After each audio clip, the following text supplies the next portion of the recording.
adquiridas por experiencia, por la práctica. Usted sabe que el ser humano se guía sobre todo por cuestiones sociales, cuestiones culturales, ¿no? Aprendidas, y no tanto por cuestiones instintivas. Los animales sí actúan de una manera instintiva, de una manera automática, pero el ser humano actúa sobre todo de una manera social, cultural.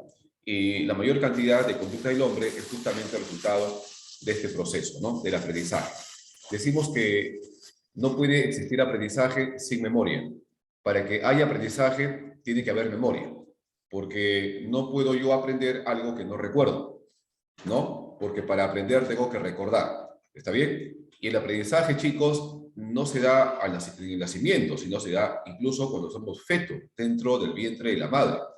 Porque el niño, cuando estamos dentro del vientre de la madre, ya somos capaces de aprender a reconocer la voz de la madre, la voz del padre, a reaccionar frente a determinados sonidos, a determinadas canciones, ¿no? Y ahí, pues obviamente al nacer, el aprendizaje cada vez se va haciendo mucho más complejo, ¿no? Entonces, ¿qué entendemos por aprendizaje? ¿Qué es esto que uno llama aprendizaje? ¿Cómo diferenciar el aprendizaje de la memoria? Porque algunos llaman a la memoria a largo plazo, lo llaman aprendizaje. Lo que sucede, la diferencia es que cuando uno aprende, el comportamiento cambia. En la memoria no cambia el comportamiento. En el aprendizaje, tú vas a ver que lo que antes no podías hacerlo, ahora lo haces. Antes no podías manejar bicicleta y ahora manejas. ¿Se dan cuenta? Ha cambiado tu comportamiento. Pero este cambio, el comportamiento, no ha sido de la nada, no ha sido de una forma madurativa, de una forma espontánea, sino que ha sido resultado de la práctica, del ejercicio, de la dedicación, ¿no? De la experiencia. Entendemos por experiencia, ¿okay? Aquellas situaciones, aquellos eventos ¿no? que nosotros vivimos, por ejemplo, estudiar, experimentar algo, ver algo, leer un libro, ver una película, ¿no? Un acontecimiento. Esas son experiencias. Esas experiencias lo que hacen es modificar el comportamiento, cambiar el comportamiento, ¿ok? Cambiar el comportamiento, sino cambiar nuestro esquema mental, nuestra capacidad mental.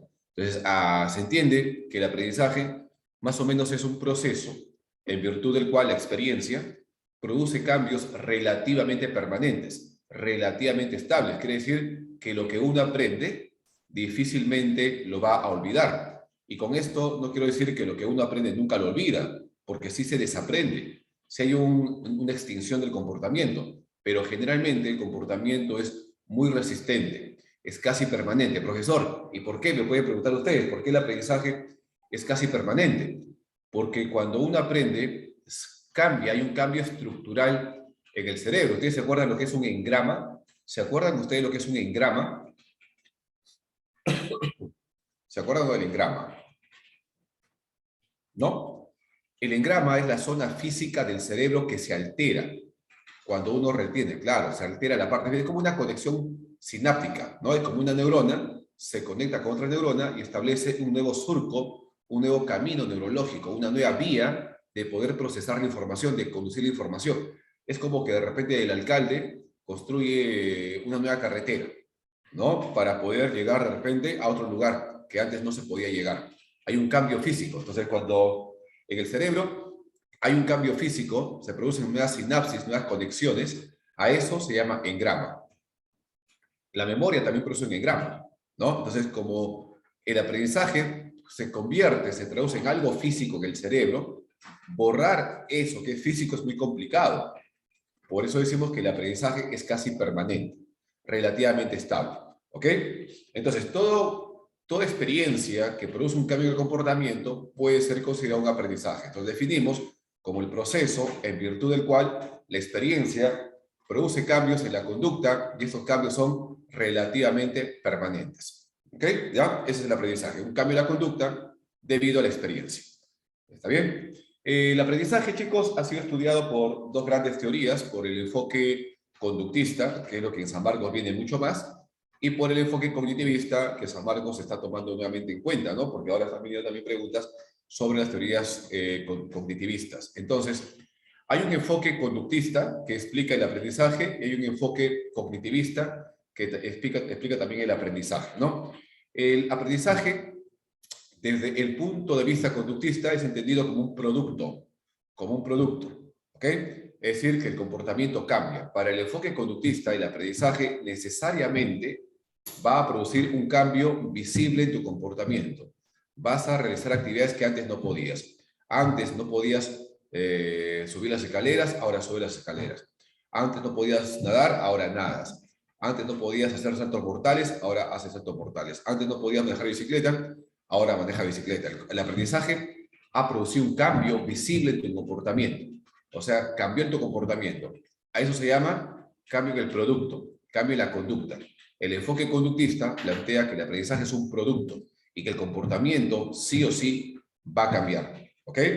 Ellos plantean el esquema ER, estímulo, respuesta. La experiencia produce un cambio en tu conducta, en la variable R, la respuesta. En cambio, el enfoque cognitivista plantean que el aprendizaje no siempre se traduce en un cambio en el comportamiento, porque el aprendizaje se da en los procesos mentales, en los procesos mediadores, en los constructos hipotéticos, ¿no? En los procesos psicológicos, y por lo tanto es interno, no se ve. No siempre el aprendizaje produce un cambio en la conducta, pero sí hay un cambio en la capacidad. Muchas veces uno puede haber aprendido algo y no demostrarlo, no ponerlo en práctica, pero ya se produjo el aprendizaje, porque el aprendizaje es interno, se da en la capacidad, se da en la mente, y no siempre hay un cambio en la conducta. Es por eso que el esquema cognitivo plantea el esquema EOR, estímulo, organismo, respuesta. En el enfoque conductista, el aprendizaje producía un cambio en R, en la respuesta, ¿no? En el esquema R. Yo te pregunto ahora, en el enfoque cognitivista EOR, ¿dónde se produce el aprendizaje? ¿En la variable E, en la variable O o en la variable R? A ver en el chat.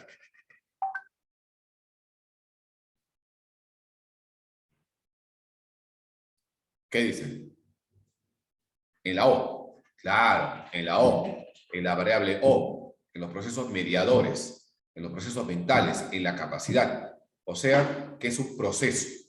Para el enfoque cognitivista, el aprendizaje es un proceso. ¿Se dan cuenta? Se produce un cambio en la capacidad. Y no siempre el aprendizaje tiene que producir un cambio en la conducta. En tanto que para el enfoque cognitivista, el aprendizaje produce un cambio en la variable R.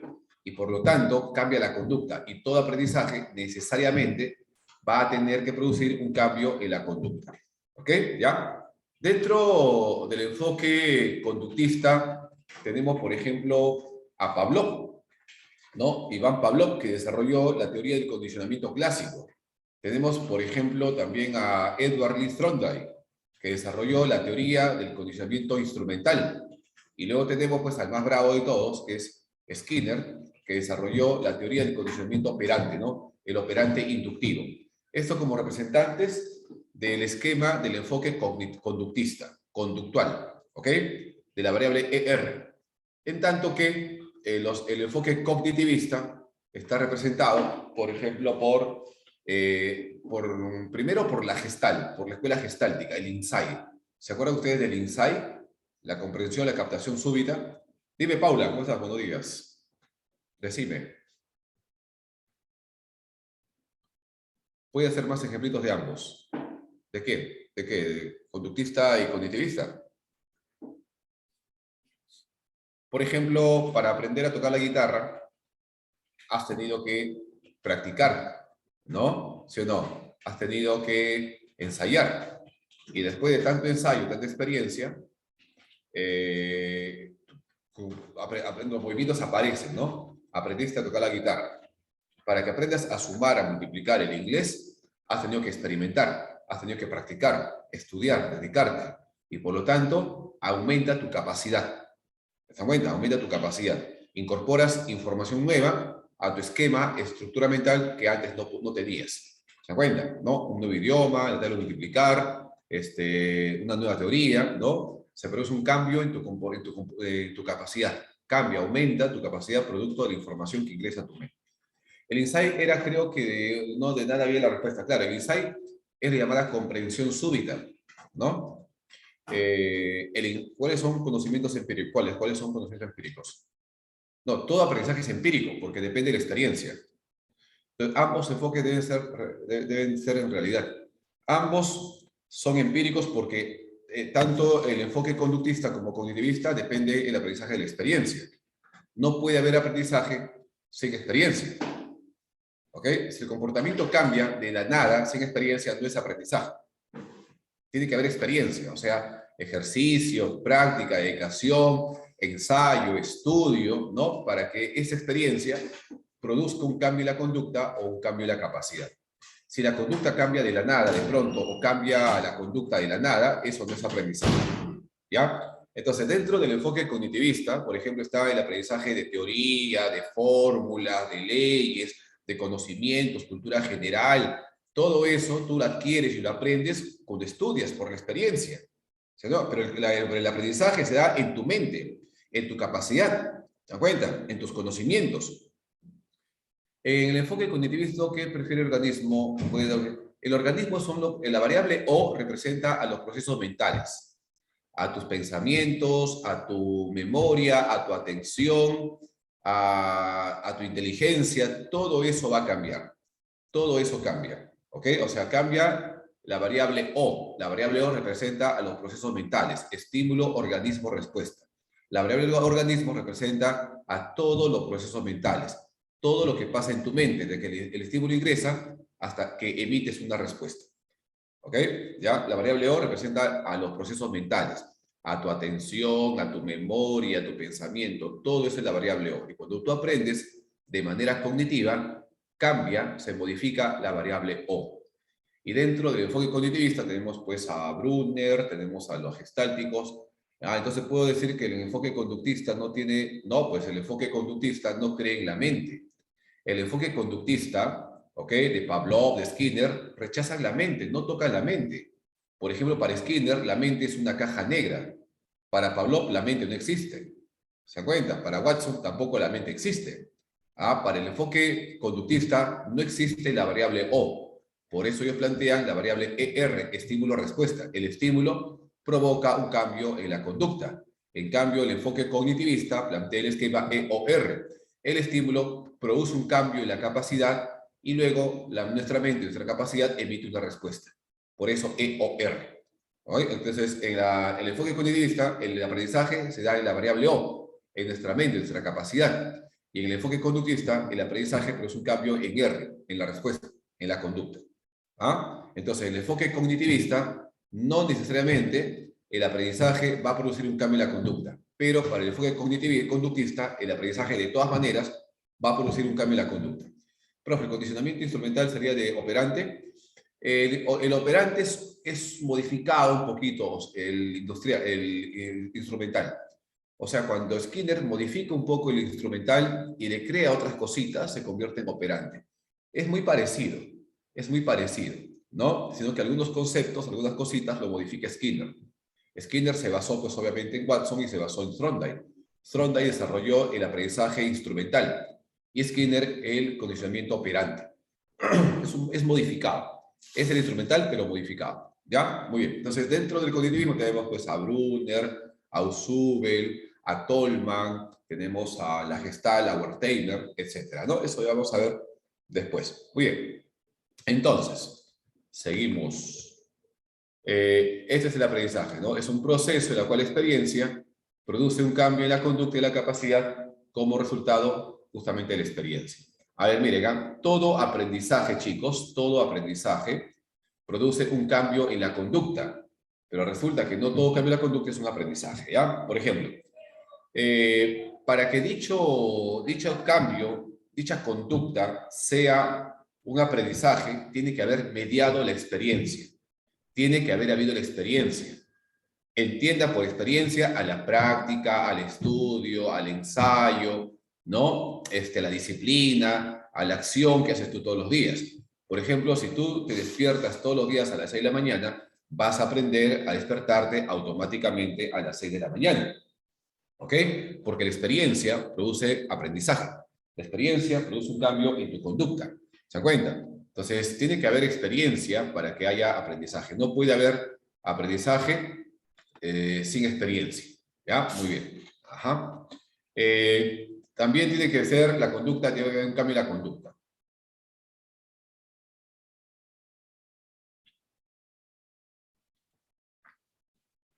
poquito de agua, chicos. Tiene que haber un cambio en la conducta. ¿Ya? O sea, tu comportamiento tiene que cambiar como resultado de la experiencia. Y este cambio en tu conducta tiene que ser relativamente permanente, relativamente estable. ¿Por qué? Porque hay un cambio estructural, un cambio significativo en tu cerebro. Se produce un engrama, ¿ok? Una sinapsis, una nueva vía de comunicación en las neuronas. Se establece un nuevo circuito, un nuevo surco neurológico para poder procesar o llevar la información a otro lugar o de otra manera. ¿De acuerdo? Como dice acá, miren, el aprendizaje está antecedido por una experiencia. Por ejemplo, haber sido asaltados por delincuentes que se movilizan en una moto por una calle determinada. Entonces, como te asaltaron en una moto, aprendiste a tenerle miedo a las motos. Te asaltaron una vez que fuiste al cajero a sacar plata. Te asaltaron dos personas en una moto. Y ahora, cada vez que después de eso, cada vez que tú ves dos personas subiendo una moto, tienes mucho miedo porque piensas que te van a asaltar, ¿no? El aprendizaje fue por experiencia. ¿Te das cuenta, no? Claro, traumada. Los aprendizajes emocionales que te impactan más rápidamente se aprenden. Dice, después de esa experiencia notamos que la persona echa a correr y a gritar cada vez que ve una moto se acerca, ¿no? Y los aprendizajes se codifican en el cerebro como engramas o tejidos neuronales. Ajá. Claro, sí, por supuesto, ¿no? Pero hay que tratar de controlarnos porque controlar también nuestras emociones es aprendido, ¿no? La llamada inteligencia emocional es también un aprendizaje. La autorregulación, la automotivación, el autoconocimiento, ¿no? Eso que son habilidades intrapersonales, son también aprendizajes. Uno puede aprender a controlar sus celos, puede aprender a controlar su ira, puede aprender a controlar su ansiedad, puede aprender a controlar sus pensamientos, porque hay gente que piensa negativamente en el futuro. Hay gente que está recordando siempre su pasado y uno lo puede controlar, puede aprender a controlarlo. Profesor, de la configuración, no entiendo bien. ¿Se da ya después de la experiencia? En el cerebro, claro. Todo eso ocurre después de la experiencia. Todo esta nueva conexión, esta nueva sinapsis, este nuevo engrama, se da después de la experiencia. O sea, la experiencia produce un engrama. Si la experiencia produce un engrama en tu cerebro, se produce el aprendizaje. Pero si la experiencia no produce ningún engrama en tu cerebro, no hay aprendizaje. O sea, el aprendizaje se traduce en algo físico, ¿no? Por ejemplo, tú recuerdas que te asaltaron en la moto. Tú recuerdas que el otro día en la esquina del banco te asaltaron en una moto. ¿Lo recuerdas? ¿No? Que te sentiste miedo, te pusiste muy nerviosa. Eso es una memoria emocional, pero no es aprendizaje. Pero si ahora, cada vez que ves una moto, tiemblas, sudas, te pones ansiosa, eso es aprendizaje emocional. O sea que la memoria influye mucho en el aprendizaje. Por eso decimos que no puede haber aprendizaje sin memoria, ¿no? Porque para aprender hay que recordar. Entonces, el aprendizaje emocional depende de la memoria emocional. El aprendizaje motor depende de la memoria procedimental. ¿Se dan cuenta? ¿No? Y así por el estilo. ¿Ya? Así por el estilo. Muy bien. Entonces, para que el aprendizaje o el cambio de la conducta sea considerado aprendizaje, tiene que haber habido experiencia. Esta experiencia tiene que producir un cambio en tu conducta y tiene que ser relativamente estable porque en el cerebro se produce un engrama. Profe, la segunda característica se refiere a un enfoque conductista, ¿verdad? Sí, se refiere a un enfoque conductista. ¿Por qué? Porque todo aprendizaje dice que produce un cambio en la conducta. Así es, ¿no? Claro, pues echa a correr es explicado por el enfoque conductista. Lo que pasa es que el aprendizaje se explicaba primero y se explicaba mejor del enfoque conductista. O sea, el enfoque conductista explicó por primera vez el tema del aprendizaje. Después ya vinieron los enfoques cognitivistas, ¿no? Pero sí, se dice que toda experiencia va a producir de todas maneras un cambio en la conducta. Ahí estamos, ¿no? Muy bien, recuerden el engrama, recuerden el engrama. El engrama o conexión nerviosa o tejido neuronal o surcos neuronales, que son vías de comunicación, caminos, surcos para poder procesar la información de otra manera. ¿Ya? Muy bien. Decíamos que todo aprendizaje produce un cambio en la conducta, ¿no? Y que el aprendizaje, uno puede pensar que el aprendizaje solamente se da en el aula. Uno al principio piensa que el aprendizaje es netamente teórico, intelectual. No, en todo momento nosotros aprendemos. El aprendizaje no solamente se da en el aula, en el salón, y no solamente tiene que ver con tus cursos, con tu teoría, tus conocimientos, cultura general. Hay 4 tipos de aprendizaje. ¿Ok? Por ejemplo, el aprendizaje motor. El aprendizaje motor depende de la memoria procedimental. La memoria procedimental va a permitir la adquisición del aprendizaje motor. No puede haber aprendizaje motor sin memoria procedimental, porque la memoria procedimental es la memoria de los movimientos, de las reacciones físicas automáticas, como caminar, como correr, saltar, escribir, hablar, ¿no? ¿Se dan cuenta? Entonces, estos movimientos automáticos es parte de la memoria procedimental. Y la memoria procedimental, cuando se junta, cuando se asocia con la experiencia, produce un cambio en motor, un aprendizaje motor, ¿no? El aprendizaje motor es la adquisición de rapidez, de precisión y coordinación de movimientos. El aprendizaje motor tiene que ver con los movimientos aprendidos. Un baile, por ejemplo, Anderson, baile, escribir, por ejemplo, tocar la guitarra, un arte marcial, ¿no? Para que tú adquieras la técnica, un arte marcial, tienes que practicarse, ¿no? Claro, instrumental solo es movimientos, aprendizaje motor, claro, ¿no? Instrumental se refiere al conocimiento instrumental de Thorndike, ¿no? Por ejemplo, el gatito, con la cual experimentó Thorndike, aprendió a tocar la palanquita para abrir la puerta, ¿no? Instrumental quiere decir que instrumenta, que opera, que actúa sobre el ambiente, ¿no? Realiza un movimiento físico. El gatito aprendió, pum, a tocar la palanquita con su patita para abrir la puerta.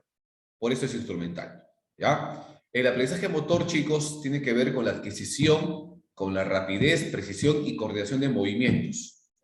Todo lo que es movimiento, paso y baile, como dice ahí, o bailar, o saltar, o correr, o manejar bicicleta, o skate, ¿no? Son ejemplos de aprendizaje motor. Esta adquisición de rapidez, precisión, coordinación de movimientos puede ser un movimiento grueso o puede ser un movimiento fino. Chicos, ¿qué es un movimiento grueso? ¿Qué es un aprendizaje motor grueso?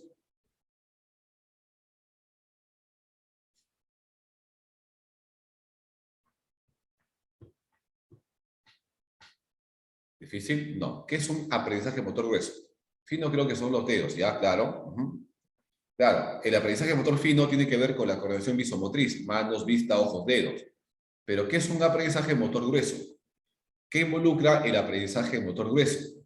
El aprendizaje motor grueso involucra el movimiento general de tus extremidades o de tu cuerpo en conjunto, claro, todo el cuerpo, como por ejemplo saltar, correr, nadar, bailar, son ejemplos de aprendizaje motor grueso. Al principio, cuando uno desarrolla un aprendizaje motor, suele ser muy torpe. Cuando, por ejemplo, vas a aprender a tocar la guitarra, no te salen los movimientos. Manejar una bicicleta, te caes, ¿no? Un paso de baile, pucha, que te tropiezas, le pisas el pie a tu pareja, ¿no? ¿Sí o no? Vas a manejar un skate, te das de cabeza, te das de nuca, te das de cara. ¿Sí o no? Fútbol también, ¿no? Pateas la pelota, pum, rompes una ventana. Claro, al principio somos muy torpes, muy lentos, muy conscientes, pero luego tanto lo repetimos que se automatiza, se hace automático. Y basta simplemente en pensar en la actividad para que todos los movimientos aparezcan automáticamente, ¿no? A eso se llama aprendizaje motor. Entonces, correr, nadar, bailar, saltar son ejemplos de aprendizaje motor grueso. Y la coordinación visomotriz, manos, ojos, vista, ¿no? Dedos, tiene que ver con la aprendizaje motor fino. Y si a pesar de la experiencia ¿sigo qué? A pesar de la experiencia, sigo fregándola, es que no se aprendió muy bien. O sea, has aprendido, pero no eres diestro, no eres experto todavía. Te falta más experiencia, ¿no? No es que sea inútil, sino que le falta experiencia. Le falta más practicar. Claro, porque a veces uno aprende a bajar bicicleta, por ejemplo, pero no es experto, ¿no? Le falta más experiencia para que sea experto. ¿Mm? Claro. La práctica hace el maestro, ¿no dice? Entonces, el aprendizaje motor grueso involucra el aprendizaje, los cambios en tu comportamiento, perdón, en tu conducta, en movimientos físicos de todo el cuerpo. Bailar, saltar, nadar, correr, son ejemplos de aprendizaje motor grueso. Y el aprendizaje motor fino es, por ejemplo, escribir, pintar, sin salirse la línea, tocar la guitarra, inervar el hilo de una aguja, insertar cuentas, ¿no? Todo eso es ejemplo de aprendizaje motor fino. Por ejemplo, acá dice, ¿no? Presionar una palanca o los comandos de un videojuego, ¿no? Driblear un balón, ¿no? Driblear en un básquet, por ejemplo. Caminar en determinada dirección, claro. Ejecutar trabalenguas, también. No, también. Todo eso es parte del aprendizaje motor. Profe, se me traba la lengua, se me lengua entra la traba. Ahí está, se lengua la traba, ¿no? Claro. Pedrito clavó un clavito en la calva de un clavito, de un calvito. Ahí también está, ¿no? ¿Sí o no? Muy bien. En tanto que el aprendizaje social, chicos, el aprendizaje social tiene que ver con no echar basura, no tirar tus cáscaras de fruta a la calle. Tiene que ver con no escupir en la calle, con no botar tu envoltura de tu galleta, de tu chocolate, de tu caramelo en la calle. No mencionar en la calle. ¿Ah? Claro, los valores, la socialización. ¿Sí o no? La gente meona, que mea en la calle, escupe en la calle, bota su basura a la calle, ¿no? Tira por el carro su botella, su bolsa, lo que sea, ¿no? Cochinos de miércoles, esos son, le falta aprendizaje social. Le falta aprendizaje social. ¿Ok? Por eso es llamado también cultural. Cultura, pues. Sí, pues esa gente de miércoles no aprende, ¿no? Y le dices y se molestan todavía. Muy bien, el aprendizaje social, chicos, tiene que ver con la adquisición y modificación de normas, de valores. Profesor, ¿qué pasa si un niño ve eso, aprende a tirar basura? Claro, cuando el niño ve eso y aprende, ¿no? A lo que ha visto, se llama aprendizaje social, también llamado aprendizaje vicario, social o vicario. Cuando tú aprendes de los demás, viendo, imitando, copiando a los otros, se llama vicario. ¿Ah? Claro, cree que es normal, porque el niño aprende con el ejemplo, más que con palabras, el niño aprende con el ejemplo. Papá te dice, lee, haz la tarea. No haces, pero si tú ves al papá que lee, ¿no? Que escribe, que estudia, tú también aprendes por imitación. ¿Sí o no? Claro. Papá lee su periódico, tú haces la finta, lees tu periódico, tu libro al revés, pero lo lees. De cabeza, pero lo lees. Lo estás imitando. ¿Se da cuenta? Aprendizaje social. El papá llega y le da un besito a la mamá, ¿no? A todos acaricia, le da su besito a todos. El niño también cuando llegará de la calle, cuando salen con su hermanito, su papá, llegará y va a dar besito a todos porque eso ha aprendido. Eso ha visto. ¿Se acuerdan ustedes de Bandura? ¿Se acuerdan de Albert Bandura? ¿Sí? ¿Se acuerdan de Albert Bandura? ¿No? Albert Bandura habla justamente del aprendizaje social por imitación, que uno aprende imitando la conducta de lo que ve. De lo que ve, profe, ¿dónde? En su casa, en el colegio, en sus amigos, en la televisión, en las redes sociales. Uno aprende eso. Profe, ¿por qué el social dice aprender una ¿qué? ¿Coreo? ¿Dónde está? Ah, lo que pasa que la coreografía es grupal. Por ejemplo, que tú aprendas un paso de baile es motor, pero que todo el mundo baile, por ejemplo, vas a la discoteca y todo el mundo baila igual. El perreo es lo mismo. Pues. ¿No? En mis tiempos bailábamos frente a frente, ahora se voltea la chica y atrás el chico le puntea. Que todas las chicas y todos los chicos bailen igual, ¿qué eso qué es? ¿No es social? ¿No es imitación? ¿Sí o no? O sea, que tú aprendas de forma particular un paso de baile es motor, pero que todo el mundo baile igual, ¿qué es? Social, rico, dice Débora. Provecho, Débora. Ya me di cuenta, ya. La Débora es brava. Muy bien. Entonces, claro, un paso de baile es motor, pero que todo el mundo, toda tu generación, todo tu compinche, todo tu grupo etario, ¿no? Baile igual es motor, pues. Perdón, es social, ¿no? Si bailo sola, claro, si aprendes el paso de baile tú en tu casa, es motor. Pero que todo tu grupo baile igual y toda la gente baile igual, porque eso de discoteca, todo el mundo baila igual. En discoteca todo el mundo baila igual, escucha la misma música, por eso yo no voy a discotecas, me aburre, francamente. Lo mismo, como robots ahí, ¿no? Como robots haciendo la misma tontería. Todo el mundo toma, se emborracha, hace tontería, baila igual, ¿no? Se van a ligar, chicas, levantar chicos, y la misma soncera toda la vida. No, pues aburrido, ¿no?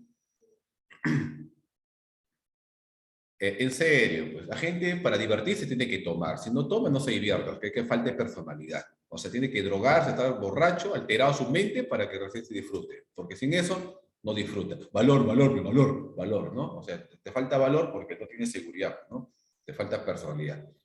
Profesor, Decime, che, el aprendizaje social tenía un sinónimo, ¿cómo se llama? vicario. Vicaridad, ¿verdad? Con V, sí, vicario. Lo voy a escribir ya, vicario. Social o vicario. Ha venido varias veces en San Marcos. Vicario o de imitación. O sea, todo lo que es imitar es social o vicario. Normas, valores, costumbres. Por ejemplo, entras a un lugar y saludas. Buenos días, buenos días, buenos días. Es social, es cultural, valores, ¿sí o no? Hasta mañana, mamá, chao, papá va a dormir. Hasta mañana, nos vemos hasta mañana. También social. Persignarte, social. No botar basura en la calle. Ceder el asiento a las personas mayores. Social, ¿no? Vicario, social. Ahora, si enseño un paso de baile, si tú enseñas un paso de baile, estás enseñando. El que de otro es el que está aprendiendo. ¿Se dan cuenta?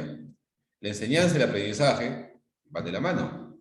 Entonces, cuando el otro te imita, copia lo que tú le haces, es social, imitación. ¿No? ¿Ya? Por ejemplo, ahora que todo el mundo baila el baile de Anita, hasta las niñitas, esas mamás, ¿no? Que dejan que su hijita escuche un reggaetón. Ya, ese es social, pues. Todo el mundo hace su tren ahí de, ¿no? De Anita, Anita, ya. Hasta las niñitas, ¿no? Pervertiendo a su madre. Por eso hablamos hoy en día de la sexualización infantil. Las niñas sexualizadas, ¿no? Eso también es social, pues. Social. Por ejemplo, las groserías es social. La mentada de madre es social, porque es imitación. Ni siquiera sabe lo que significa, pero igual, ¿no? ¿Sí o no? Es un tubazo, ¿qué pasó? Y a ver, hagan ejercicio, ¿eh? Ahí mi amigo está contenido ahí. ¿Ustedes saben de dónde viene la palabra la concha de tu madre? ¿Saben de dónde viene esa palabrita o no? ¿Saben o no? ¿No? Bueno, en Argentina ustedes saben que son de descendientes de italianos, ¿no? ¿Sí o no? Descendientes italianos. En Argentina, entonces, una señora de descendencia italiana preparó, pues, para toda su familia conchas de abanico. Conchas de abanico. Preparó a toda la familia, todos comieron bien chévere, pero a todos le cayó mal. Le mandó al baño con vómitos. Y el papá dice, pues, estoy enfermado porque la culpa la tiene la concha de tu madre, ¿no? O sea, la concha que cocinó la mamá es la culpa de que todos estén mal del estómago. Y de ahí viene, pues, la concha de tu madre, ¿no? Pero no es lo que tú piensas, no se refiere a esa parte del cuerpo, no, no se refiere a eso, sino que ya tú lo entiendes de esa manera, pero no es, ¿no? Así. Bien, entonces, el aprendizaje social tiene que ver con el aprendizaje de modelos, la imitación, ¿ok? Es como carajo. ¿Qué es el carajo? ¿Qué es el carajo? Profe, la Peña en Barranco. No, pues. Profe, la Peña en Barranco de Damián y el Toyo. No, pues tampoco. El carajo es esa parte, esa canastita que están en los barcos arriba, en el mástil, que van a ver, ¿no? Al fondo, quién viene, etcétera. Eso es el carajo, ¿no? Pide el carajo, dicen. No, no la pide el carajo, sino el carajo es esa canastita que está arriba del barco, que la gente, ¿no? Que está ahí viendo, divisa, eso es. Y actuaba como un castigo. O sea, tú te portabas mal, no hacías tu deber ahí en el barco, el capitán te mandaba, vete al carajo, ¿no? Y te mandaba ahí arriba a pelarte frío, y estar solito y a mirar, ¿no? Quién venía a pasar la voz. Por eso, vete al carajo, ¿no? Así es, mis amigos, así es, ¿no? Igual que por la causa, ¿no? La causita, esa causita que comemos bien rico, con receta de pulpo, ¿no? Es justamente la guerra con Chile, pues. Para reconstruir el Perú se hacían causas, se compartían entre todos, por la causa, ahí está, causa, ¿no? Chim, pum, Callao, en el combate 2 de mayo, cuando lo veía ¿no? Las bombas y pum, explotaba el Callao, chim, pum, Callao, ahí está la. Y todo eso se va transmitiendo, ¿no? Se va transmitiendo. Porque escuchaste, lo repites, es así como parte de la cultura. Ese es justamente un aprendizaje de tipo social, ¿ya? Social, ¿bien? Entonces, que uno aprenda, pues, un paso de baile es motor, pero que todo el mundo baile lo mismo, igualitos, la misma bajarana, social. Una coreografía, por ejemplo, ¿no? Acá dice, una forma típica de saludar, claro. ¡Ay, causa! ¡Ay, ahora que saludamos así, ¿no? Con un puñito, también es social. Con el codo, ¿no? También es social. Por ejemplo, que las mujeres se den un besito, también. Que el hombre se dé la mano, también. Otras culturas se dan un piquito, un besito, los varones, ¿no? No, pero acá no, pues acá nos saludamos con la mano. Sino en el fútbol, se levantan, se paletean. Ajá, social, ¿no? Adquisición de modales, no hable con la boca llena, espere que todo se siente para que comience a comer, ¿no? ¿Sí o no? Eso es social, ¿sí o no? Todas las normas es social, ¿ya? ¿Ok? ¿Dice acá? Porque si las mujeres se dan un besito es normal, pero si lo hacen los hombres, le dicen gay. Es social, pues. Es cultural. No tiene nada que ver con lo gay, pero es social, es cultural. Claro, no tiene nada que ver. Tú te puedes dar un besito, ¿no? En Argentina hacen un besito. Acá en el Perú, algunos hombres también se dan un besito y no son gays. De esta manera muestran su afecto, ¿no? Claro, ese es el prejuicio. Es que los peruanos somos así, cuartomundistas, prejuiciosos, hipócritas todavía, ¿no? Sí, te juzgan, pero no tiene nada de malo, no tiene nada de malo, ¿no? Las mujeres caminan agarradas de las manos, ¿no? Si el hombre agarra la mano a su compañero, ya es sao, ¿no? Ya del otro equipo es un Gatorade, es un Transformer, un Optimus Prime, ya comienza la vaina, ¿no? Sí, pues, hace sao, ¿no? Un Transformer, ¿no? Un Gatorade. ¿Mm? Chiquistriz, un sao, ¿no? Ahí está. Modales, entonar, ¿no? La voz también, ¿ya? Roles sexuales, las jergas, habla causa, habla brother, ¿no? Cumpa, mano, ¿no? También social. En mi tiempo era brother, habla brother, ¿no? Cachete brother, ¿no? En mi tiempo, ¿no? Ahora es barrio, batería, fierro catre, no, batería, mano, ya te mano, ¿no? Sí, no, ya cambió el asunto. Antes de mi tiempo era tu flaca, ¿no? Ahora es tu germa, ahora es tu, ¿qué más? Tu germa, ¿qué más dice? ¿Mm? Hasta cuñado dice. ¿Ah? Pokémona, bebecita, as tóxica. As, la costilla, tu yacosti, tu costilla. Antes de mi tiempo era tu enamorada, tu costilla, la yacosti, ¿no? Ahora es pues la tóxica que hacen por ahí, la bebecita, ¿no? La Anita, la Melissa, Pokémona. Muy bien. Ya, todo eso es social. Todo eso es social. Por ejemplo, que los limeños hablemos de una forma diferente a lo de provincia, también es social. Cómo habla el de la selva, el del norte, ¿no? ¿Se dan cuenta? Ese es también social, ¿ya? Muy bien, cultural, los modales, ¿no? A ver, ¿por qué está corriendo? Vaya a lavarse las manos, no se habla con la boca llena, espere que todo esté servido para que usted comience a comer, ¿no? Espere, va a rezar. Ahí está, todo eso es social, ¿ya? Muy bien, se entendió, llamado también cultural, ¿no? Listo. En tanto que el aprendizaje cognoscitivo o académico es el aprendizaje que tú todos los días realizas acá en la academia. Tratar de incorporar, de introducir a tu mente nuevos conocimientos, nueva información, conocimiento general de las cosas. ¿Se dan cuenta? Tanto a nivel externo como a nivel interno. ¿Mm? Ajá, la charapita caliente. Bravos son ustedes, ¿no? Ustedes son los centennials, los malogrados. Muy bien, cognoscitivo.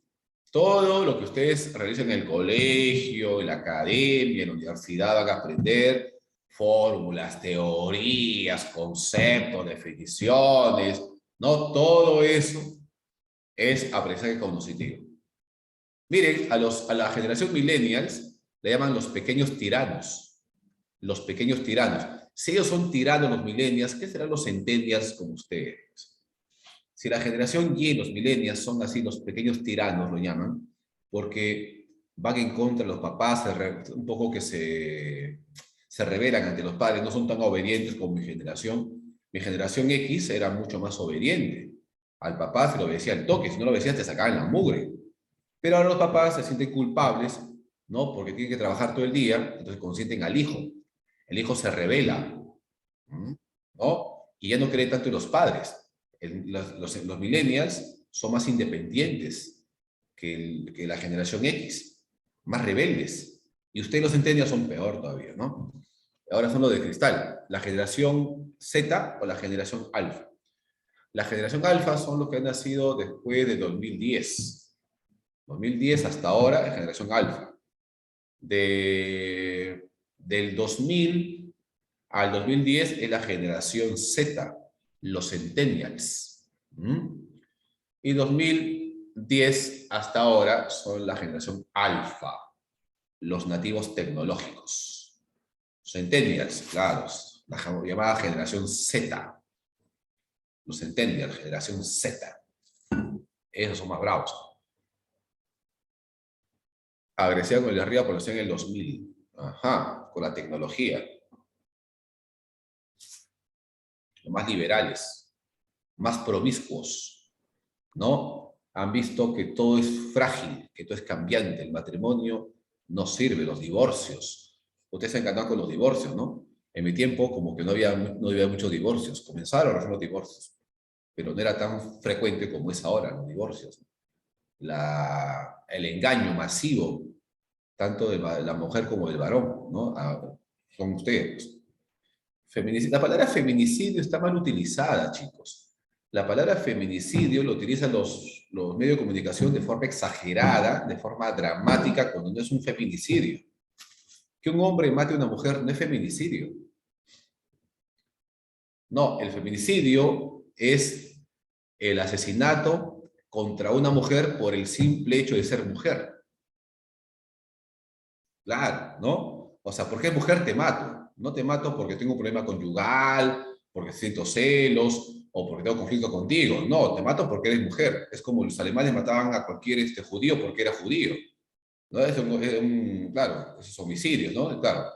Pero acá dicen feminicidio cuando un hombre mata a una mujer. Cuando un hombre mata a una mujer es un crimen de un hombre a una mujer, pero no es feminicidio, porque no la mató por ser mujer.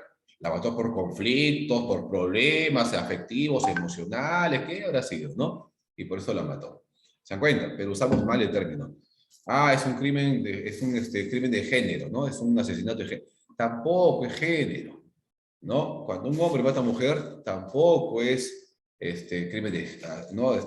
Odio de género, crimen de género, tampoco. Género es, por ejemplo, cuando cualquier género mataría a cualquier género, no solamente un varón o una mujer, ni una mujer o un varón, no. O sea, bueno, usamos mal la palabra. Y los medios de comunicación tienen la culpa, ¿no? Lo hacen de manera sensacionalista. Otra cosa son las que no saben de qué se trata bien el feminismo. Bueno, el feminismo es un movimiento que quiere que las mujeres tengan el privilegio que antes no tenían, pero echándole la culpa a los varones y rechazando y odiando a los varones, ¿no? Eso es el feminismo, un odio hacia los varones. No, no piden igualdad, el feminista no quiere igualdad, quiere derechos por encima de todos, por encima de los varones. ¿Se dan cuenta? El machismo no existe, pues, no hay machismo. Por ejemplo, dicen, el Perú es un país machista. No, el Perú no es un país machista, el Perú es un país feminista. Todas las normas, todas las leyes están a favor de la mujer, no están a favor del hombre. ¿Quién va al servicio militar obligatorio? Por ejemplo, en Ucrania, ¿quiénes se quedan para que vayan a servir a su patria, a defender a su patria? ¿Varones o mujeres? Los varones. ¿Quiénes mueren más en una guerra? ¿Quiénes son más violados? Los varones son más violados en las cárceles. ¿Quiénes mueren más? Los varones. ¿Quiénes tienen trabajo más peligroso? Los varones. ¿Quién va al ejército y se va a morir? Los varones, ¿no? Por ejemplo, Hillary Clinton dice, los hombres cuando van a la guerra mueren y la mujer es la que sufre eso. ¿Qué va a sufrir la mujer si el hombre ya se murió y el que sufre más es el varón porque pierde su vida? ¿Sí o no? Mm, sí, pues. Bueno, y eso también es cultural. Eso también es cultural. ¿Pero es obligatorio el servicio militar? No, no es obligatorio. Muy bien. Entonces, el aprendizaje cognitivo, chicos, tiene que ver con la adquisición de conocimientos, de información. ¿No? ¿Ok? Por ejemplo, aprenderte la tabla de multiplicar. Aprenderte las propiedades de la materia, como dice acá. Aprenderte trigonometría, las partes de la célula, las partes de una neurona. ¿Ok? ¿Te das cuenta? Aprendizaje de un idioma. Aprendizaje de la tecnología también, ¿no?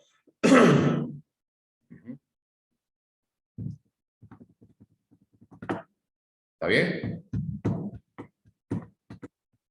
Y muy bien, y luego el aprendizaje afectivo. Por ejemplo, enamorarte es un aprendizaje afectivo. Enamorarte, sentir cariño, ¿no? Odio hacia algo o hacia alguien es aprendido. Que tengas, por ejemplo, miedo a las arañas, miedo a los perros, a la oscuridad, ¿no? Es un aprendizaje afectivo, emocional. Yo tengo una amiga, por ejemplo, que tiene miedo a las aves, la famosa ornitofobia. A cualquier tipo de aves, pollos, pavos, palomas, ¿no? Le tiene miedo. Claro, ¿no? Y esta chica, pues tuvo su trauma cuando era niña, cuando un gallo se le paró en el cuello y le comenzó a picotear toda la cabeza. Ahí comenzó su trauma hasta ahora, ¿no? Que tiene como 30 y tantos años y sigue con ese trauma, ¿no? La ritofobia. Otros tienen miedo a las ratas, ¿no? O a las cucarachas, o a las cucarachas. Por ejemplo, mi hijita no le tiene miedo a las ratas ni a los pericotes, pero le tiene miedo a las cucarachas, ¿no?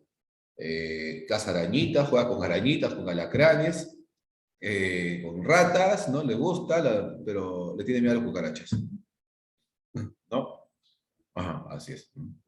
A los perros, no, a los perros no le gustan los perros, los gatitos, los, es como esa de los Rugrats, Angélica, que se llama, ¿no? Así los tiene, pero ya que los perritos y gatitos piden chepa, ya, sálveme, sálveme, dice, ¿no? Ya, el afectivo, ¿no? Cuando tú te resientes, por ejemplo, sentir celos es aprendido.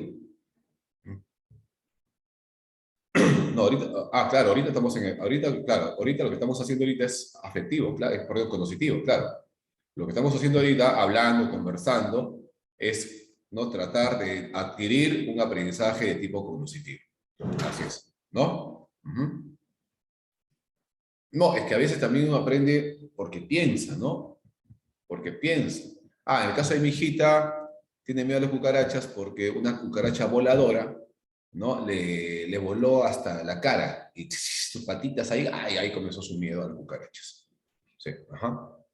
Es como otro niño que tiene miedo a los perros porque el perro le mordió. ¿Mm? Claro.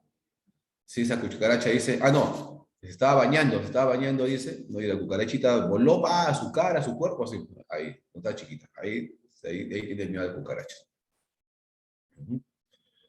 Hay gente que se va a la playa y se ha ahogado, casi se ha muerto, y le tiene miedo a la playa, ¿no? Ujú. Eso no, claro, afectivo, ¿no? O las alturas. Por ejemplo, aprender a mostrar tu cariño, tu amor, es afectivo. Controlar tus emociones es afectivo. Controlar tu ansiedad, tu agresividad, tu impulsividad, también es un ejemplo de aprendizaje afectivo. ¿Ya? Sentir celos de tus hermanos o tus rivales, ¿no? O enamorarte, o decepcionarte, odiar a una gente, a las personas también es, ¿no? Los cangrejos, ¿te gustaban? A mí me pescó un cangrejo y ahora me gusta comerlo. No, ahí no hay fobia, no, ahí no hay fobia. Eso no es afectivo. Profesor, Sí, ¿a qué se refiere cuando dice adquisición de sentimientos? que adquieres sentimientos, aprendes a sentir, por ejemplo, cólera, a sentir miedo, a sentir envidia por alguien o por algo. ¿no? Por ejemplo, nosotros, a ver, el sentir odio a los chilenos es un aprendizaje afectivo y también social, ¿ok? Que tú, porque paras siempre con tu amiga, por aquí, por allá, aprendas a quererla, ¿no? Te enamores de ella, has adquirido un sentimiento, es un aprendizaje afectivo. La fobia es el miedo, entonces no soy homofóbico porque no le tengo miedo a los cabros. No, en el caso de la homofobia es un odio hacia los homosexuales. No es un miedo, es un odio, ¿no? Es como la xenofobia. La xenofobia no es miedo a los extranjeros, es odio, rechazo a los extranjeros. Profe, el aprendizaje, pero en el caso miedo, a mí también sería aprendizaje afectivo. A ver, un poquito. Profe, ¿el aprendizaje afectivo es más frecuente en el caso del miedo? Sí, claro. Las fobias, ¿no? Sí. Miedo a la oscuridad, miedo a quedarte solo, es aprendizaje afectivo. ¿Eso también sería un aprendizaje afectivo? Ajá. ¿Cuál, Marlene? ¿Odio a los chilenos? Claro, sí. Diferencia entre miedo y odio. El miedo es una emoción y el odio es un sentimiento. ¿Ya? En el miedo tú escapas de un peligro.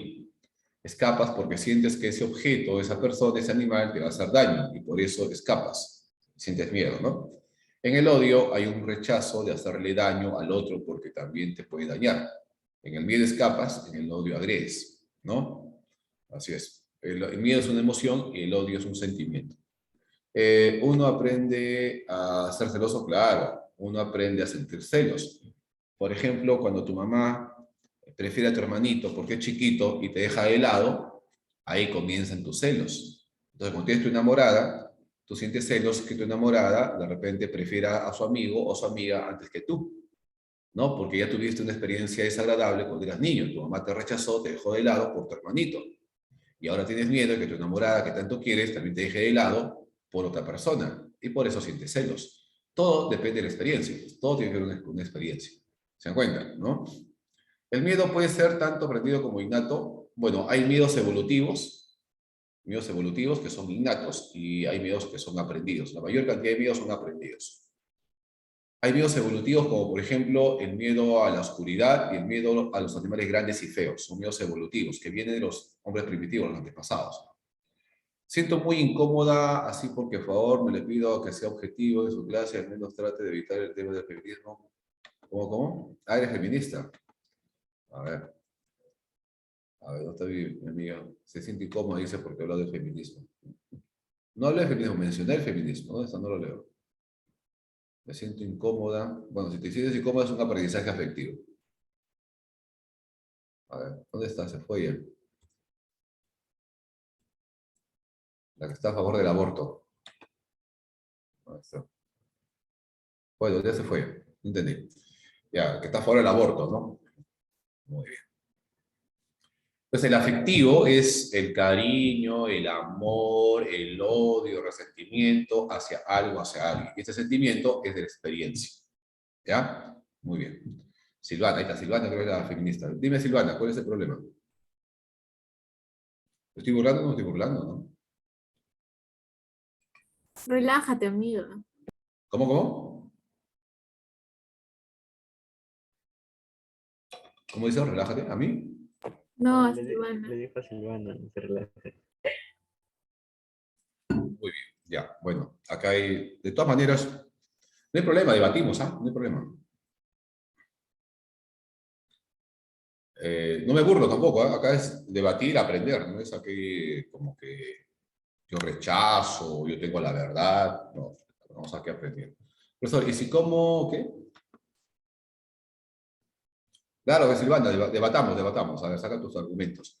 Profesor, y así como uno aprende a ser celoso, lo puedes, claro, también puedes aprender. Así como tú aprendes a ser celoso, a ser ansioso, ¿no? Tener una fobia, también lo puedes aprender, también lo puedes extinguir. Claro, así como aprendiste, también puedes aprender a desaprender.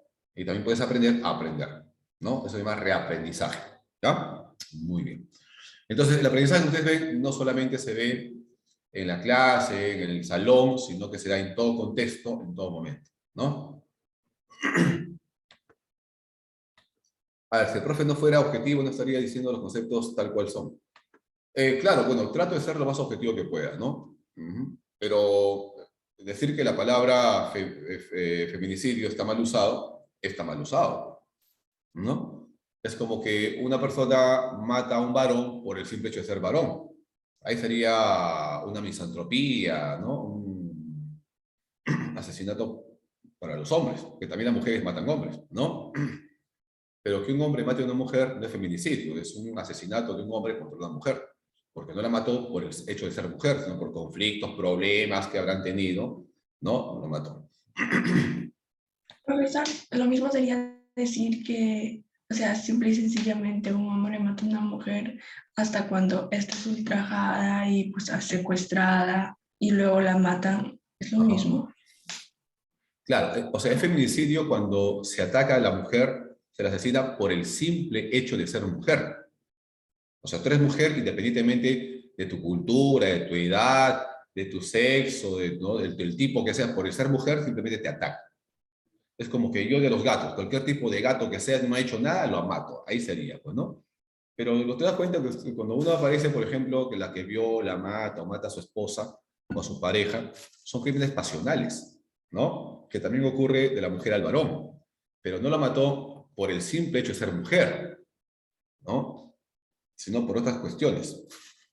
Que también, claro, hay feminicidios, ¿no? Pero en su mayoría se usa esa palabra para cualquier tipo de ataque del hombre contra la mujer, ¿no? Ah, ok. Ya, profesor, gracias. Y los hombres que matan a sus parejas. Claro, pero no es feminicidio. Hay que ver la razón por qué la mató. ¿La mató por ser mujer o la mató por otra cosa? ¿No? Si la mató porque es mujer, por el simple hecho de ser mujer, ese es feminicidio. Pero si la mató por otra cosa, es un asesinato de un hombre contra una mujer o un crimen pasional, ¿no? Así se define. Muy bien. Listo. Entonces, decimos que todo aprendizaje produce un cambio en la conducta, pero no todo cambio en la conducta es un aprendizaje. ¿Ya? Por ejemplo, chicos, ¿por qué los reflejos no son aprendizaje? Es que todo extremo es negativo, ¿no? Que un hombre abuse de una mujer es negativo, ¿no? Y que una mujer quiera aprovecharse del hombre, destruirlo, también es negativo. Pues. ¿Se dan cuenta? Y la mujer, la feminista, no está tanto rescatando sus valores que antes no tenía. Está tratando de dar privilegios, ¿no? Por encima del hombre, rechazando al hombre. Cuando uno es extremo, extremista, es negativo, pues, porque hace daño. Así sea un machista o sea una feminista, son cosas totalmente negativas. La mujer dice, no, no hay que ser iguales, yo quiero privilegios por encima del hombre. Entonces, por ahí la gente salta, ¿no? Ay, comienza el debate, comienza el debate. Ya, muy bien. ¿Por qué los reflejos no son aprendizaje, chicos? Porque es algo innato. Son acciones incontrolables. Claro, porque son innatas, ¿no? Son innatas, no ha habido experiencia, sino. Uno nace, o antes de nacer, ya tiene reflejos. Las pataditas, ¿no? Las pataditas. Por ejemplo, la sonrisa, ¿no? Cuando él sonríe, no es porque le dé risa o le parezca gracioso algo, es como un reflejo. Entonces, cuando está en el vientre, en estado fetal, ahí aparecen los reflejos, conductas automáticas innatas, ¿no? Con naturales. Respirar es un reflejo, claro, respirar es un reflejo, claro. Respirar es un reflejo, de todas maneras, claro. ¿No? Entonces, son acciones incontrolables, dice, por el sujeto que las ejecuta. Se pueden presentar desde antes del nacimiento, por lo que algunos autores, como Piaget, lo denominan instintivas, claro, ¿no?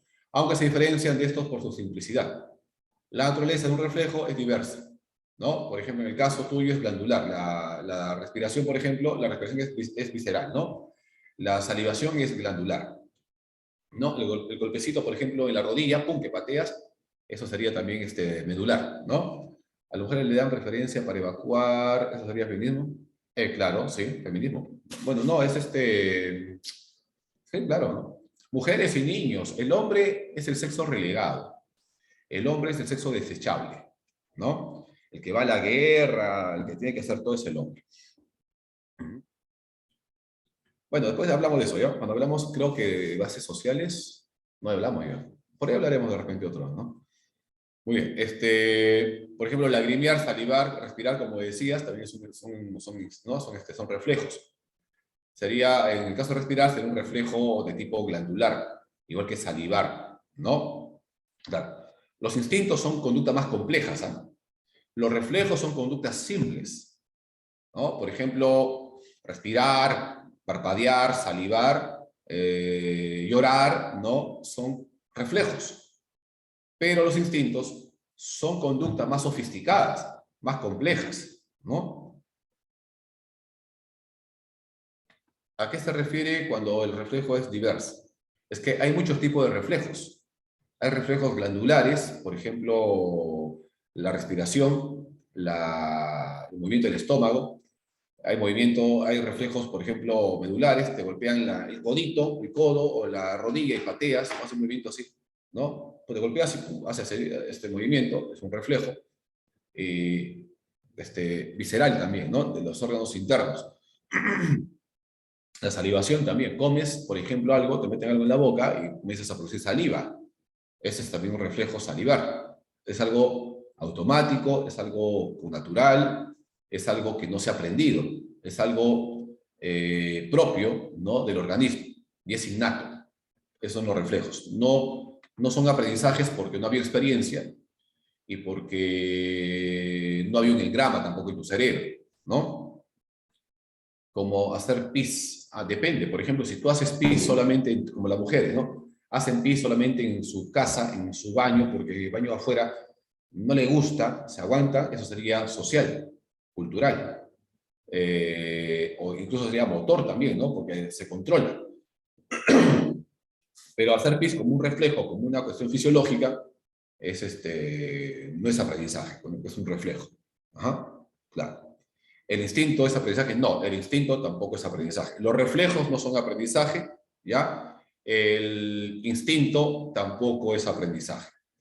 Los instintos, por ejemplo, que una araña teja su telaraña, ¿eso qué es?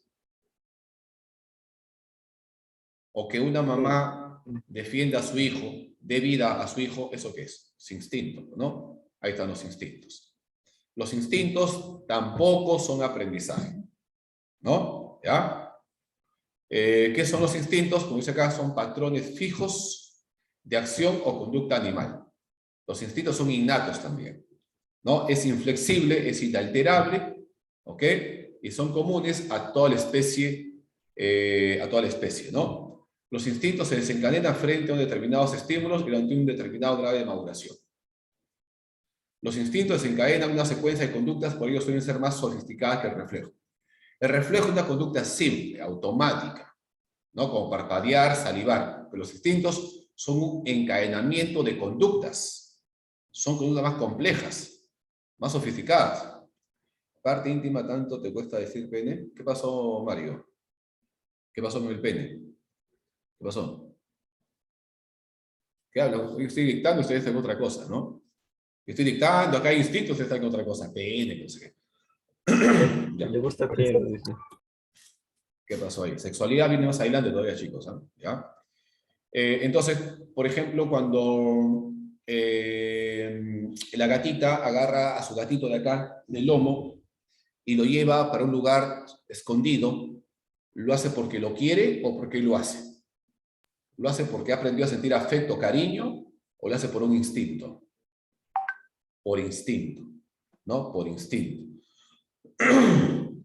Por ejemplo, cuando la palomita, ¿no? Que está en su periodo y comienza a cortejar con el palomo, o el palomo también comienza a cortejar con la paloma, y el palomo se le hincha el pecho y comienza a salir.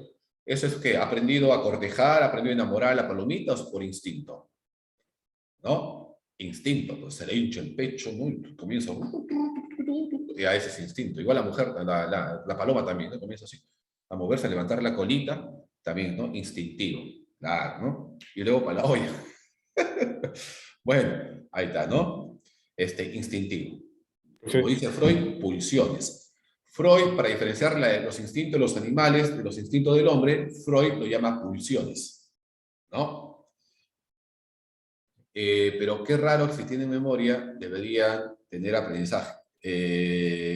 Sí tienen memoria, sí, pero no hay aprendizaje, porque no se produce un engrama en su cerebro. No, su conducta es automática, es automática. Y algunos animales tienen memoria muy frágil, muy limitada, muy corta, de muy poco tiempo, que no le permite realmente definir, estructurar engramas en su cerebro. Como los Profesor, peces, por ejemplo, muy bien así, Mario, como los peces, ¿no? El pez viene acá, come en este lado, se va, ya no recuerda que comió acá, ya se le borró el cassette, así como Nemo, ¿no? Así es. Y entonces los reflejos, chicos, los reflejos, los instintos, ¿ya? La maduración son cambios en la conducta, pero no son aprendizajes, porque no ha habido experiencia. La maduración, ustedes saben, son cambios preprogramados, son cambios biológicamente determinados de antemano por la especie.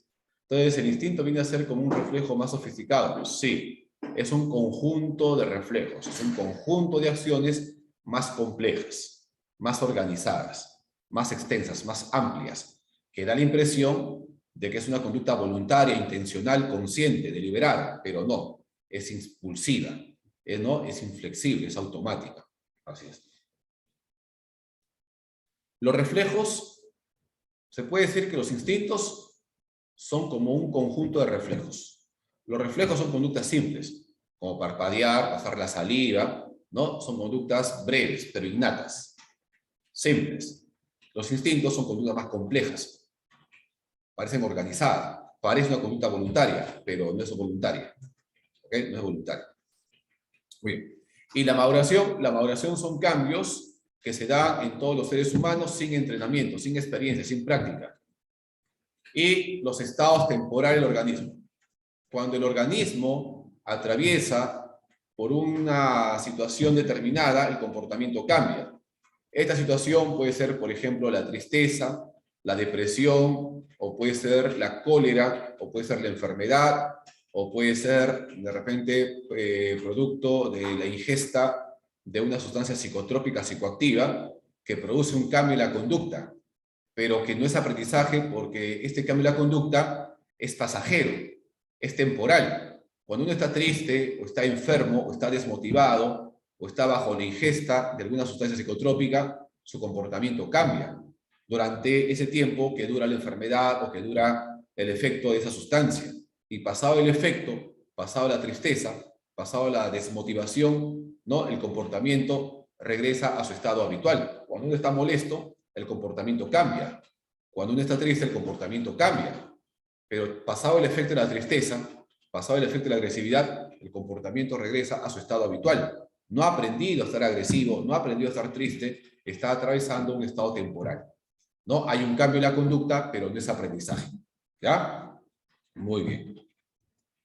Y también las reacciones emocionales. Las emociones primarias son un cambio en la conducta, pero no es aprendizaje. Como ahí me preguntaban, profesor, el miedo instintivo. El miedo instintivo es un cambio en la conducta, pero no es aprendizaje, ¿no? Porque hay miedos evolutivos con los cuales nacemos. Miedo a la oscuridad, a un sonido fuerte, a animales grandes y feos. Es un miedo evolutivo, heredado de los antepasados. ¿Se dan cuenta? Entonces, hay cambios en todo aprendizaje, produce un cambio en la conducta, pero no todo cambio en la conducta es un aprendizaje. Para que sea aprendizaje, tiene que haber un cambio en la conducta, resultado de la experiencia, y tiene que ser relativamente permanente estable. ¿Ok? Muy bien. Y también la famosa adaptación sensorial. La adaptación sensorial también es un cambio en la conducta, pero no es aprendizaje. ¿Por qué? Porque los sentidos tienen la propiedad, la característica de acoplarse, de acondicionarse frente a un estímulo permanente, constante, prolongado. Por ejemplo, cuando hace mucho frío, al principio tiemblas, y cuando permaneces en el frío, como que parece que la temperatura está estable. O de repente el primer chapuzón en la piscina, parece que el agua está horrible, recontra fría. Y sigues nadando y parece que el agua se ha entibiado. Pero no es que el agua se ha entibiado, sino que tus sentidos se han adaptado a la temperatura. Y eso no es aprendido. Es una propiedad, una facultad natural de los sentidos de acoplarse a un estímulo cuando están sometidos de manera constante o prolongada. ¿Ok? Igual también, por ejemplo, la adaptación a la oscuridad. Cuando entras a un lugar oscuro, no ves nada, full tinieblas, y luego permaneces en la oscuridad y comienzas a ver dentro de la oscuridad. No es que hayas aprendido, tus sentidos se están adaptando a la oscuridad. ¿Se dan cuenta? ¿No? Entonces, todo aprendizaje produce un cambio en la conducta, pero no todo cambio en la conducta es un aprendizaje. ¿Ya? Muy bien. Profe, Sí, dime. ¿puede poner un ejemplo de adaptación en general y adaptación sensorial? Por ejemplo, decimos cuando te bañas, te vayas en la ducha agua fría, ¿ya? Te vayas en la mañana, abres tu ducha, agua fría, ¡ah, su madre! El agua es terrible, te escarapela el cuerpo, tu piel se te pone de gallina, tiemblas, tus dientes rechinan, y sigues bañándote, y el agua ya no es tan fría, el agua parece temperatura normal, ¿no? Te has adaptado. Por ejemplo, comes algo dulce, ¿no? Un chocolate, te vas a tomar tu gaseosa o te vas a comer una torta de chocolate y no sientes el sabor de lo dulce. ¿Se dan cuenta? ¿No? Te has adaptado al dulce. ¿Se dan cuenta? Te has adaptado a la temperatura. Pregunta de San Marquitos. Una señorita se está bañando en la piscina en la noche y le dice a su amiga que entre en la piscina que el agua está rica, que está bien rica el agua, ¿no? ¿Qué se ha producido? Ahí se ve una adaptación a la temperatura, adaptación sensorial. No es aprendizaje, ¿ya? Esquema E dijeron que adaptarse lleva años. Adaptarte, por ejemplo, a la altura, vas a Cerro de Pasco, ¿no? Para adaptarse a la temperatura, a la presión atmosférica, son 2 semanas. Depende, ¿no? Hay situaciones que la ciudad, por ejemplo, adaptarte a vivir, por ejemplo, en la Antártida bajo cero, llevaría pues meses, ¿no?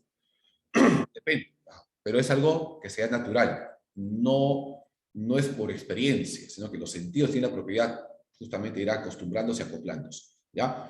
Bien, hablemos de las teorías del aprendizaje, las teorías cognitivas, por ejemplo, el aprendizaje por insight. La palabra insight significa captación súbita o comprensión súbita, o sea, uno puede aprender porque comprende. Es que de un momento a otro aparece la solución, la respuesta. Es como que tú quieres escribir una canción, una poesía, y no te sale. Y de un momento a otro aparece, ¡fum!, ¿no? Se te ilumina la mente, aparece la respuesta en tu mente. Entonces te dan varios objetos y te dicen, busca la salida, ármame algo con estos objetos, que tú al principio no encuentras nada. Y viendo las cosas, y de un momento a otro, ¡pum!, te inspiras. Aparece la respuesta. Eso se llama insight. Comprensión súbita, discernimiento. Uno puede aprender porque comprende, porque discierne. ¿Ok? Por captación, comprensión. Pero también uno puede aprender, de repente, este es el insight, ¿no? El insight. La palabra insight significa comprensión súbita. ¿Está bien? Eso lo hizo la escuela gestáltica. Max Wertheimer, por ejemplo, con Wolfgang Kohler, estudiaron el insight, ¿no? La comprensión y el aprendizaje por comprensión súbita. El aprendizaje latente o molar de Tolman afirma que el aprendizaje es interno, se da en la capacidad mental. No siempre se produce un cambio en tu comportamiento. Tú puedes haber aprendido algo y no demostrarlo, no ponerlo en juego, ¿ok? Porque no te interesa, porque no hay motivación para demostrar lo que tú ya sabes.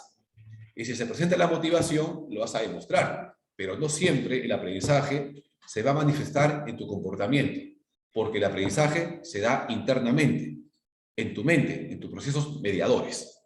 Tolman, por eso, aprendizaje latente, está acá guardadito, esperando ser utilizado cuando se necesite, cuando se requiera. ¿Ok? Tolman. Acá vemos la teoría del aprendizaje por descubrimiento de Jerome Bruner. Jerome Bruner afirma que esta parte, la teoría cognitiva, generalmente se aplica a la parte educativa, al aprendizaje académico. ¿Ok?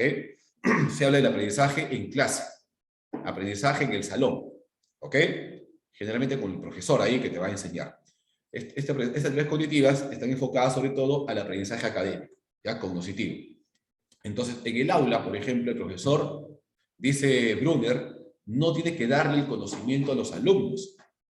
No tiene que venir acá y explicarle todo.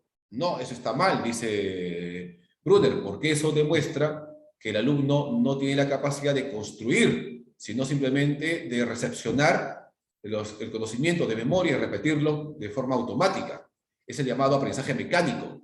Y lo que Brunner y Ausubel determinan es un aprendizaje más profundo, más significativo, más elaborado. Y para que haya un aprendizaje más elaborado, Brunner recomienda que el profesor debe simplemente orientar, debe guiar al alumno, ¿ok? Debe facilitar de repente los mecanismos, la forma, los materiales para que el alumno vaya avanzando, descubriendo a su propio ritmo, a su propia capacidad, a su propia velocidad, vaya construyendo su aprendizaje. Mediante la clasificación, mediante la subsunción. La subsunción es lo que Brunner llama el pensamiento, el razonamiento deductivo.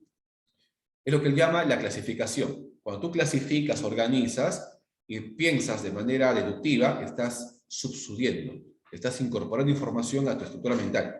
¿Ok? El profesor no te va a dar nada de fácil, tú tienes que ir construyendo, avanzando, investigando, ¿no? Descubriendo tu propio aprendizaje. ¿Mm? ¿Y cómo hago mayor aprendizaje? Investigando, claro, investigando, ¿ok? Siguiendo pistas, comparando una información con la otra, clasificando, ahí vas aprendiendo. El profesor te va a guiar, te va a orientar, pero no te va a dar el conocimiento. Va a ser un guía, un facilitador, y tú vas a ir descubriendo poco a poco el aprendizaje, clasificando, organizando, con la ayuda, con la orientación del profesor. Por eso es un aprendizaje por descubrimiento. El significativo de Ausubel es que el aprendizaje se va a dar cuando uno es capaz de poder relacionar la nueva información que recibe en clase con la información previa que él ya tenía. Para que el aprendizaje sea significativo, tenemos que tener la capacidad de poder asociar, de poder relacionar el nuevo conocimiento, la nueva información que hemos recibido con tu experiencia previa, con tu aprendizaje anterior. Cuando tú eres capaz de relacionar lo que acabas de recibir con tu experiencia previa, ahí el aprendizaje se hace más profundo, más elaborado, más preciso, más significativo. Entonces, él habla de que el aprendizaje tiene que asociarse con tu experiencia, con tus conocimientos anteriores. Eso se llama aprendizaje significativo. ¿Ya? Muy bien. Son 9:32. Vamos a ir marcando las clavecitas, chicos, si tendrán alguna pregunta, por favor, alguna duda.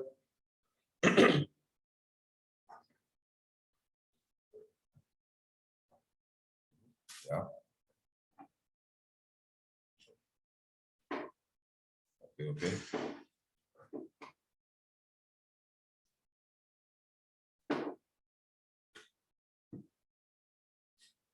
Me avisan.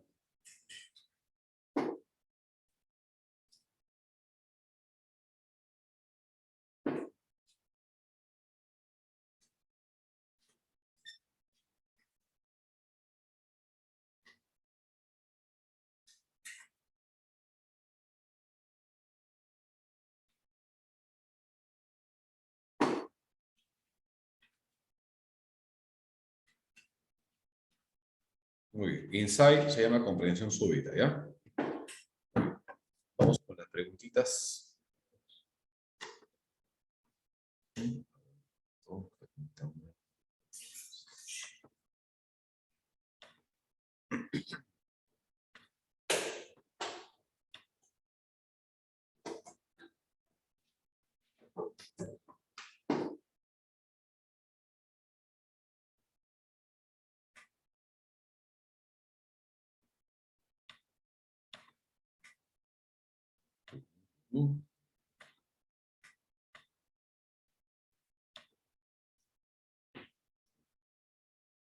Muy bien, vamos con la pregunta, ¿ya? A ver, ¿dónde está? Acá está. ¿Dónde estás, Yolanda?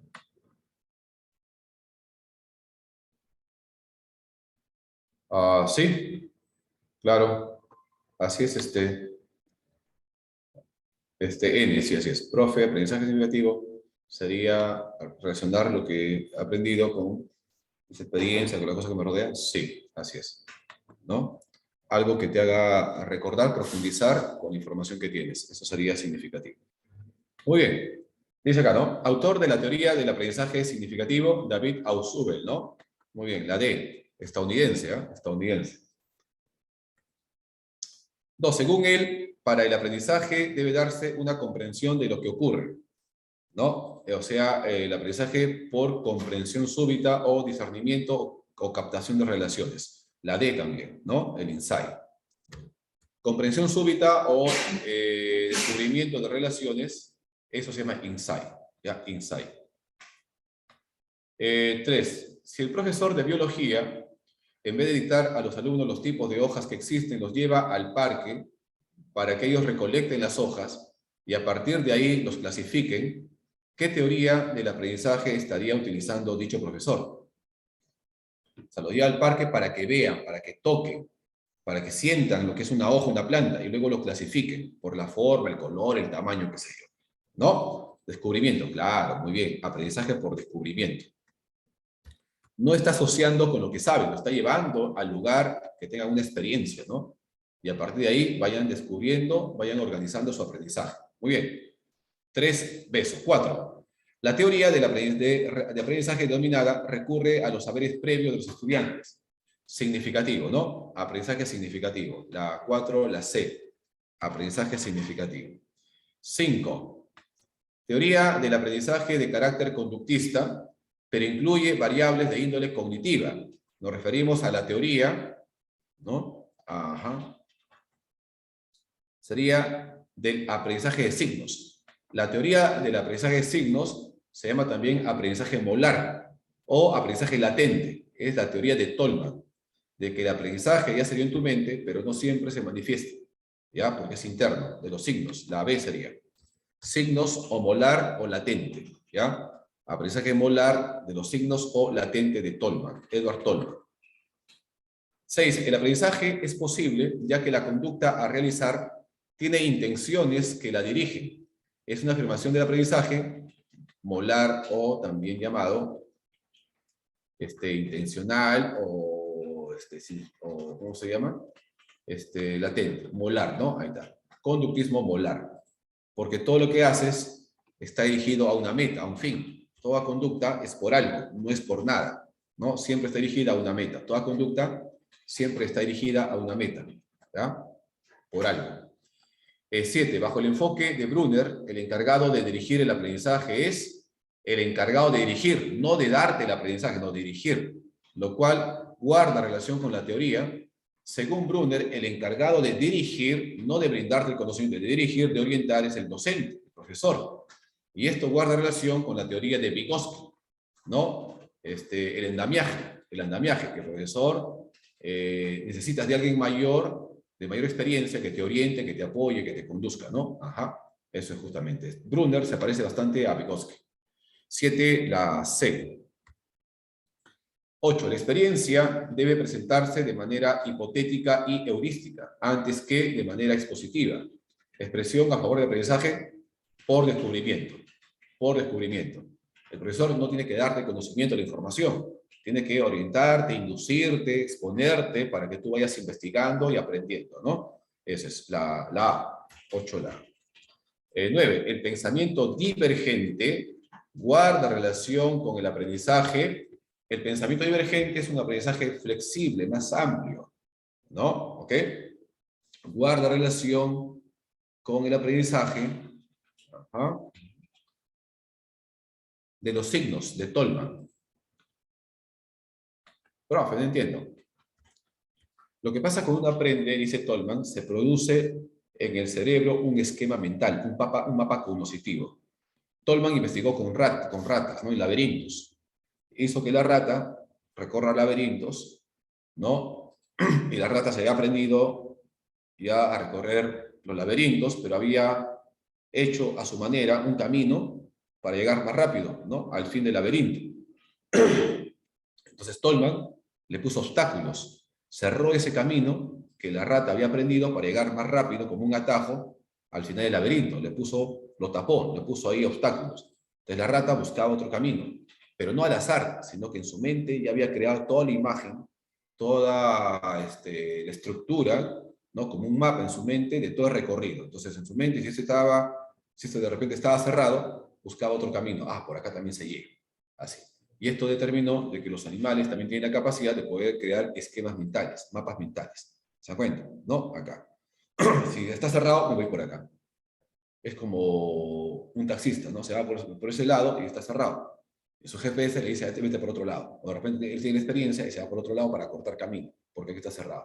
Eso se llama también aprendizaje no de los signos, de Tolman. La 9 sería la C, ¿ya? 10. Relaciona las siguientes teorías cognitivas de aprendizaje con las proposiciones derivadas de ellas. Vamos a ver, 10. Descubrimiento significativo, procesamiento de la información. A. El profesor investiga al inicio de cada unidad didáctica lo que saben sus alumnos para ayudarlos a construir aprendizaje. Ese es significativo, ¿no? 2A. 2A. B. Un aprendizaje requiere principalmente la activación de estrategias de memorización. Ese es el procesamiento de la información. 3B. 2A. No, 2B sería, ¿no? A ver, no. 2A, 3B. La C, ¿no? Muy bien, la C. Excelente, ¿ah? La C. 10C. 11. Una estrategia que ha demostrado ser muy efectiva para que los niños aprendan a comer verduras es mostrarle videos o figuras en las cuales sus personajes favoritos la disfrutan comiendo. Estos resultados se pueden explicar a partir de la teoría del aprendizaje vicario, ¿no? O también llamado observacional o social. La A, 11A. Social, vicario, observacional o de imitación. Tiene varios nombres. Cuando tú copias, imitas la conducta de alguien más, aprendizaje social, aprendizaje vicario, o imitación, o de modelos, se le llama, o de modelos. 12. Francisco es un estudiante que se ha dado cuenta que asimila mejor los conocimientos cuando coloca el contenido a estudiar en esquemas, cuadros y diagramas. De lo mencionado, podemos inferir que él ha adoptado el uso de estrategias. A ver, ¿cuál sería? De elaboración, organización. De elaboración, porque no está jerarquizando, ¿no?